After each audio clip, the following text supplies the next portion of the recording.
Welcome to Social Studies Samurai. In this video, we're going to show you how to record your screen using a very simple tool called Screencastify.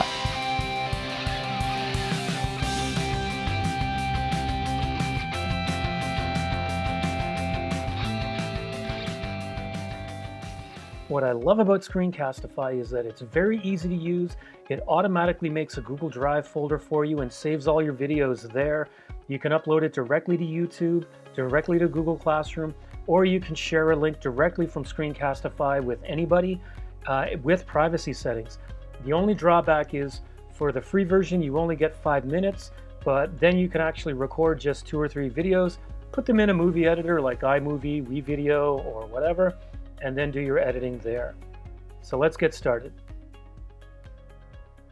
First thing you have to do though is make sure you have the Chrome browser, and then you're going to want to find the Chrome Web Store and type in Chrome Web Store Screencastify, and it'll take you directly there, and you're going to see a little button that says Add to Chrome. I already have it, so mine says Remove from Chrome. Not going to remove it.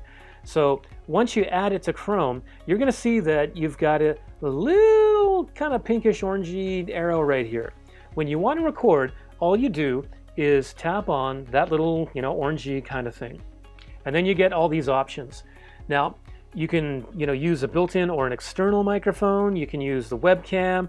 Well, the webcam automatically is on, but you can turn it off if you want. You're going to see that little pop-up talking head thing. You can also get like a countdown. You can show drawing tools. They pop up down here, and then you can draw little circles and things like that. Maybe we'll put that on and show you. And you can have tab audio. Now we're going to keep that off. Now, if you want to record just the desktop, you can do it, because sometimes you need to show people things at the top and the bottom of the screen. Sometimes you might want the webcam. For now, we're going to go with the entire desktop. Yeah, let's go with that. So I'm going to click record.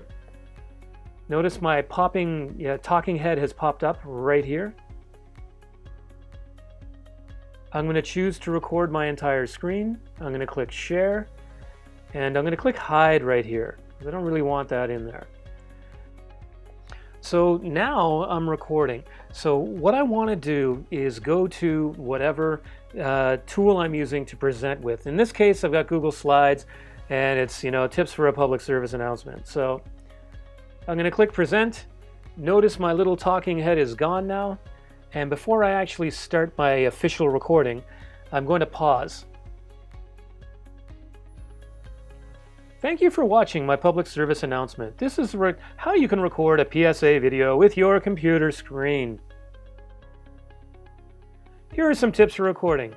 Okay, so you notice that I paused before I started speaking and getting into my slideshow, right? I'm going to do the same thing when I'm finished, and the reason is I want to have a nice clean beginning and a nice clean ending where I don't have my voice cut off. The end, click. That doesn't look good, right? So pause before you start recording your voice and video, and pause after you start recording your voice and your video. The official video, that is, that you're going to use for your whatever assignment it is, documentary video, public service announcement, slideshow.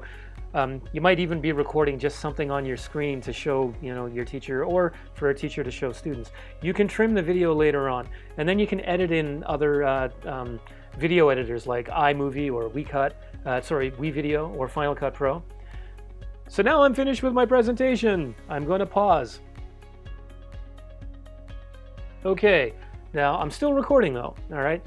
So what you can do is edit it, finish the recording, editing a little bit later. And what you would do is go back to your icon, the extension icon, and it's red, so that means it's still recording. And just to point out too, if you notice this little camera icon on, that means you're recording as well, or at least you have the app open.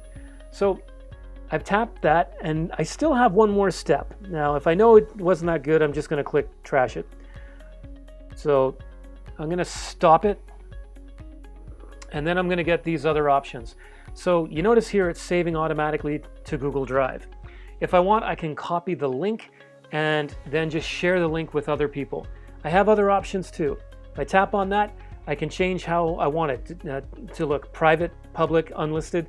So keep it unlisted, and that means just the people I send the link to can view it. if I want, I can have a look at what it looks like on Google Drive. So that pops up, and then all my videos from Google Drive, or this video from Google Drive, will show me how it looks.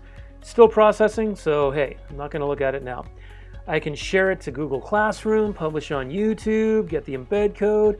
I've got other options, sending it by Gmail, and I can also make a QR code.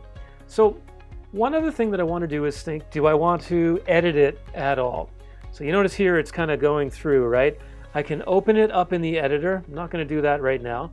Or I can just trim it right here by clicking on the scissors and then chopping it wherever I want the video to go. So I can trim at the beginning, I can tap here and then trim a little bit at the end, and I can trim, but only at the beginning and in the end. That's the bummer of it all, right? So I can click Save Trim, and now it's trimming my video. It's going to put it, so I don't have that beginning stuff and that ending stuff. And so now if I want to share it once it's all done to Google Classroom, Google Drive, I can do that. See, do you notice how now it's a little bit shorter? For me, what I want to do is download it. So I'm going to click on download, and then it gives me these options. So I'm going to choose MP4, a frame rate. Okay, you want to click on that, 30 frames per second. Some video editors want you to have that, so you want to choose that.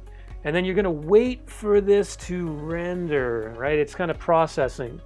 And then when that's done, you're going to click download, and then you've got a copy of it for yourself for your desktop. But remember, if you don't have a desktop, let's say you're working from an iPad or something like that, and you're in with Chrome, then you can just share it with one of these options right here, because you can always download it from Google Drive later. So now I'm ready. So I'm going to click download MP4. And then I'm going to get a pop-up, and then I can rename it, my video, and I can choose where, whatever folder I want to put it in. I'll leave this on my desktop. And so all I have to do is wait for it to save, and then put it in a movie editor and, do any kind of adjustments or editing that I want to. But basically, that's how you record your screen with Screencastify. Wasn't that simple? Thanks for watching the video. If you're a student or a teacher in subjects like history, geography, government, economics, check out some of the other videos. The mission of this channel is to help students build skills and teachers build their toolkit. So go ahead and subscribe to the channel. We're on Facebook, Twitter, Instagram, and on the web at socialstudiessamurai.com. Hope to see you again.